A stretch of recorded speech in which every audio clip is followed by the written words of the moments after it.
Mon podcast IMO. Bienvenue dans ce nouvel épisode de mon podcast IMO. Chaque jour, un focus sur l'actualité de l'immobilier avec un invité. Et aujourd'hui, nous sommes avec Thierry Renard. Bonjour Thierry. Bonjour Fred. Vous êtes cofondateur de Ritchie, une plateforme de conseil en gestion de patrimoine. Alors, vous proposez de multiples services, vous avez une offre complète et vous intéressez pas uniquement, mais notamment aux Français expatriés qui en ont souvent bien besoin. Si vous êtes avec nous aujourd'hui, c'est pour parler d'assurance emprunteur, pour nous aider à choisir notre assurance emprunteur. Si j'achète un bien, mon banquier va forcément me demander de m'assurer. Est-ce qu'il me le conseille ou est-ce qu'il me l'impose? Alors, c'est une très bonne question. Dans la pratique, le banquier ne peut pas vous imposer l'assurance proposée par la banque. On appelle souvent l'assurance groupe. Ça, c'est la théorie. Dans la pratique, aujourd'hui, on constate que l'assurance est un levier commercial de négociation qui est assez important aujourd'hui dans la relation avec la banque. Pourquoi? Parce que la banque, avec des taux d'intérêt qui ont fortement baissé ces dernières années, a de plus en plus besoin de proposer l'assurance pour maintenir sa marge. Donc il y a une vraie négociation commerciale. Ce qui est important de comprendre, c'est que les évolutions réglementaires ces dernières années, c'est-à-dire la loi Hamon et l'amendement Bourquin, ont permis à l'investisseur d'avoir des alternatives, soit dans les 12 premiers mois, soit au-delà des 12 premiers mois. Si je choisis une autre assurance, si je trouve quelque chose de plus intéressant ailleurs, j'ai le droit. OK, ça c'est clair. Maintenant, comment est-ce que je peux choisir? Parce qu'il existe une multitude d'offres. D'ailleurs, vous-même, Ritchie, vous en proposez.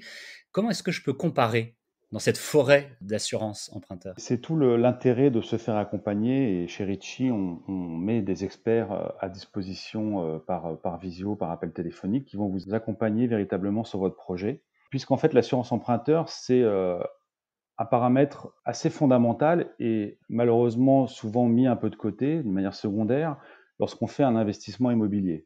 On a tendance à focaliser son attention sur les conditions du prêt, notamment le taux.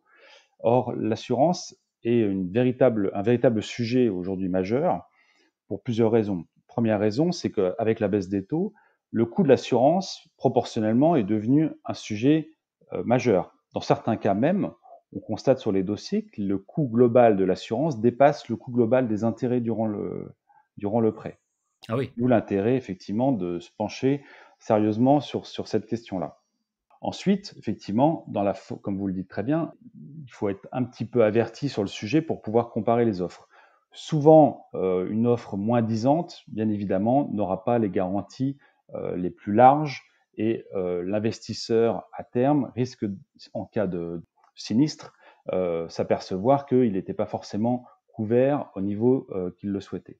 Donc c'est véritablement un point d'attention très particulier qu'il faut mener et une analyse détaillée. Et pour ce faire, nous, on recommande de se faire accompagner sur l'ensemble de son projet pour déterminer le contrat le plus adapté, tant au niveau évidemment tarifaire, mais surtout aussi au niveau des garanties que vous allez mettre en place, des quotités d'assurance que vous allez mettre en place s'il y a un ou plusieurs emprunteurs, et ensuite sur tous les paramètres annexes au dossier, mais qui sont là aussi fondamentaux, qui sont la couverture des éventuels sports à risque, qu'il faut bien évidemment déclarer à l'assureur, à la mise en place du contrat, aux paramètres d'expatriation, sujet qu'on connaît bien chez Ritchie, notamment sur le séjour à l'étranger dans certains pays à risque, qui doivent là aussi être déclarés à l'assureur.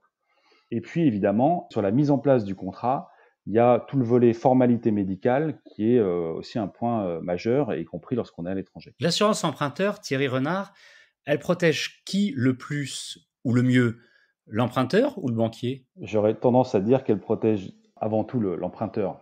Bien évidemment, en cas d'aléa, qu'il soit sous forme d'invalidité plus ou moins sévère, soit le décès, les conséquences financières de ce type de situation peuvent être absolument terribles pour le couple qui a emprunté ou pour la personne qui a emprunté.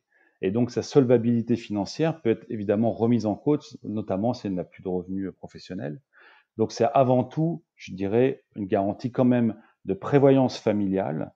Et nous, c'est un point qu'on met en avant sur nos dossiers pour des clients qui, à première vue, se diraient on va s'assurer au minimum. nous, on leur fait souvent entendre le fait que c'est aussi et surtout un moyen de protéger sa famille, l'assurance emprunteur, lorsqu'on fait un investissement immobilier. Et souvent, c'est une garantie qui finalement ne coûte pas très cher par rapport à d'autres garanties qu'on pourrait souscrire en parallèle, sous forme d'assurance décès ou autre. Souvent, celle-là ne coûte pas très cher et en plus, dans certains cas, cerise sur le gâteau, notamment lorsqu'on fait de l'investissement locatif, elle est déductible fiscalement. Donc, c'est évidemment un point à prendre en compte. L'objectif est véritablement de se protéger. Alors évidemment, la banque, elle aussi, voit son intérêt dans la situation, bien évidemment. La déduction fiscale, vous faites bien de le mentionner, effectivement, est un point extrêmement important. Vous mentionnez, Thierry Renard, l'invalidité, les problèmes d'accident ou autres. On peut aussi parler de problèmes d'emploi, qu'on soit à l'étranger ou en France d'ailleurs. On peut perdre son emploi, même si on est en CDI. Les banquiers s'en rendent pas toujours compte, mais un CDI ne garantit absolument pas un emploi à vie. Et dans ce cas, l'assurance emprunteur est importante. Elle est importante, même si dans la pratique, pour être tout à fait clair, les garanties perte d'emploi sont assez peu souscrites par les emprunteurs, puisqu'en fait, elles ont souvent un coût qui est quand même assez significatif. Donc après, il faut toujours peser le rapport entre le coût et le risque. Ça, pour le coup, le conseil va véritablement dépendre de chaque situation. En clair, vous les recommandez à qui à ce moment-là? Plutôt à des gens qui sont en freelance, qui ont des contrats depuis peu de temps? Oui, par exemple, oui. Des gens qui seraient dans des secteurs d'activité où ils nous disent effectivement que l'emploi est compliqué. À ce moment-là, effectivement, la perte d'emploi peut être un point qui a du sens, ou également dans des couples où une personne, le conjoint par exemple, a des problèmes de santé, il n'est pas assurable. Donc à ce moment-là, tout le risque pèse sur un des emprunteurs. Ça peut avoir du sens de se surgarantir un petit peu, quitte à payer un petit peu plus, mais au moins l'objectif de protection est accompli. Si je résume notre entretien, Thierry Renard, l'assurance emprunteur, c'est extrêmement important. Bon, ça, on le savait, mais ce que vous nous expliquez, ce que vous avez détaillé pendant quelques minutes, c'est qu'on n'est pas obligé de prendre celle de sa banque. On peut la prendre, mais on n'est pas obligé. On peut trouver d'autres offres auprès d'autres assureurs. On peut s'adresser à des plateformes comme la vôtre, Ritchie, que vous avez cofondée, pour trouver une assurance emprunteur, j'allais dire, sur mesure, celle qui convient exactement à la situation de chacun, de chaque emprunteur. Merci d'avoir répondu aux questions de mon podcast IMO. Merci beaucoup Fred, à bientôt. Et merci pour vos conseils. À bientôt. Mon podcast IMO, c'est tous les jours, c'est sur toutes les plateformes de podcast, c'est sur mysweetimo.com. Rendez-vous demain pour un nouvel épisode, donc une nouvelle interview. Mon podcast IMO. Mon podcast IMO.